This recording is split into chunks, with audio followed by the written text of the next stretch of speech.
ہم وجود کو ڈیفائن کیسے کریں، اس پر جو ایک آخری اور پہلا نام ارسطو کا مانا، جنہیں ایرسٹوٹل کہتے ہیں۔ ارسطو کے مطابق انسان وہ ہے جو سر سے پیر تک خیر ہے۔ ارسطو نے یہ نہیں کہا تھا کہ جو خیر کرتا ہے، اس نے یہ کہا تھا جو ہے ہی خیر۔ 50 لوگ ہیں، اگر اس میں سے کچھ مذہبی ہوں گے تو وہ اچھائی کی طرف جاتے ہوں گے، برائی سے بچتے ہوں گے، کچھ کافر ہوں گے وہ اپنی سائیکی پہ چلتے ہوں گے۔ اگر ان میں کوئی ایسا ہے جو کسی ایسی ڈومین کا حصہ ہے جو وہ خیر بن چکا ہے، اسے انسان کہا جائے گا ارسطو کی لینگویج میں۔ باقی ان میں سے کوئی بھی انسان نہیں ہے، آدمی ہے۔ ہمارے ہاں جو رائج ڈیفینیشنز ہیں انسان وغیرہ کے حوالے سے وہ کافی گمراہ کن ہیں، جیسا کہ انسان اشرف المخلوقات۔ جملہ بالکل ٹھیک ہے، انسان اشرف المخلوقات ہے، لیکن انسان اشرف المخلوقات یہ تو کوٹ کرتے ہیں، لیکن یہ نہیں پتا انسان کس کو کہتے ہیں۔ ہم تو جو مخلوق انسان ہے اس کو انسان کہتے ہیں۔ ہمارے نزدیک انبیاء بھی انسان ہیں، ہمارے نزدیک انتہائی گمراہ کن لوگ بھی انسان ہیں۔ تو وجود ظاہری طور پر سامنے آنا انسان نہیں ہے، ظاہری طور پر جو وجود آپ کے سامنے ہے، کیا وہ کسی ٹریننگ کے بعد خیر بن چکا ہے؟ اگر وہ خیر بن چکا ہے تو اسے انسان کہا جائے۔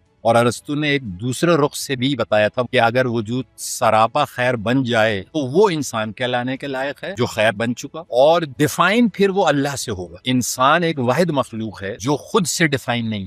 یہ دو باتیں آج تک انٹیکٹ تھیں، اور لکیلی اگر آپ مذہبی تعلیمات پہ غور کریں ان کی بھی یہی تعلیمات ہیں۔ اسلام کو اگر آپ بخوبی ان ڈیپتھ اسٹڈی کریں وہ بھی یہی کہتا ہے کہ ہم یہاں دنیا میں آدمی آئے ہیں بن کے، آدم کی اولاد، اور ہمیں مرنے سے پہلے جو چیز اچیو کرنی ہے وہ آدمیت ختم کر کے انسان بننا ہے، یعنی خیر بننا ہے۔ اب جو مذہبی مطالبات بیان ہوئے ہیں، قرآن میں بیان ہوئے ہیں، تو وہ مطالبات کو اگر آپ غور سے دیکھیں ان کے پیچھے ایک چیز کامن ہے، وہ آپ کو خیر ہی کی طرف لے کے جاتے ہیں۔ تو شریعت بھیجنے کا مقصد صرف یہی ہے۔ اللہ تعالیٰ نے جو بیسٹ قوانین بنا کے بھیجے ہیں جس کو اسلام کہتے ہیں، ان قوانین کو اگر آپ پڑھیں اور اس پہ پریکٹس کریں، ان کے پیچھے بھی یہی فیکٹر انوالو ہے کہ ان کو آپ کریں تو آپ خیر بن جائیں گے۔ اور یہ شروع کیسے ہوگا پروسیس؟ خیر کرنے سے۔ مذہب آپ کو یہی سکھاتا ہے، مذہب سے مراد شریعت یہی سکھاتی ہے۔ ایون جو مین میڈ ریلیجنز ہیں وہ بھی یہی گائیڈ کرتے ہیں۔ لیکن ارسطو نے اس سے آگے کی بات کی، اس نے انسان کو اس کی عظمت یاد دلائی تھی۔ بی گڈ نہیں، بیکم گڈ، یعنی شریعت پریکٹس کرتے کرتے بیکم گڈ، سراپا خیر بن جاؤ۔ ویسے اگر آپ دیکھیں تو انسان ایک ریلیٹو چیز ہے، اس میں خیر بھی ہے، اس میں شر بھی ہے، کچھ اسی قسم کی کیفیات جنات میں بھی ہیں۔ تو یہ جن میں دو تین ایٹریبیوٹس ہیں یہ ریلیٹو کہلاتے ہیں۔ لیکن اگر انسان اپنی ریلیٹیوٹی ختم کر کے شر نکال کر صرف خیر بن جائے تو پھر وہ ایبسلیوٹ گڈ کہتے ہیں۔